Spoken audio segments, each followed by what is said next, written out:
মেক্সি cutting করার জন্য কাপড়টিকে 4 পার্ট করতে হবে ঠিক এইভাবে। এরপরে খোলা অংশের এখানে একটি মার্জিন করবেন।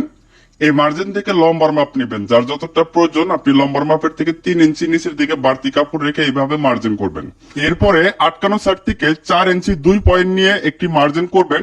42 ইঞ্চি বডির জন্য 4 ইঞ্চি 2 পয়েন্ট। এরপর এই বাড়তি কাপড়টাকে এই দাগ অনুযায়ী ঠিক এভাবে ভাঁজ করে দিয়ে এখানকার মার্জিনটা আবার করে নেবেন। এরপরে পুটের মাপ নেবেন 7 ইঞ্চি 42 ইঞ্চি বডির জন্য।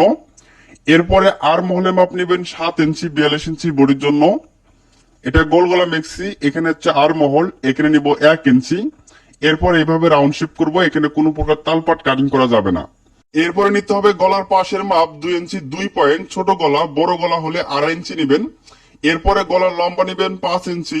সামনে পিছনে সমান গলা, এখানে গোল গলা দিয়ে দিচ্ছি, গোল রাউন্ড শেপ করে নিব।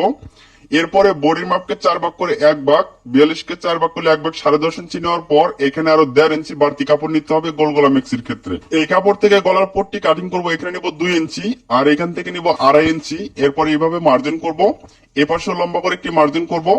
এরপর এখানে গোল গলা শেপ দিয়ে দিব, তাহলে গোল পট্টিটা বের হবে। এই পট্টির কাপড়টা কিন্তু ডাবল কাপড় থাকবে এইভাবে যদি কাটতে পারেন। এখান থেকে গলাটা খুব সুন্দর করে রাউন্ড শেপ করবেন। এরপর ঠিক এখানে সোজা করে কাটবেন। এরপর গলার পট্টির থেকে এই মহড়ার এখান থেকে 1 ইঞ্চি কাপড় কেটে ফেলে দিবেন।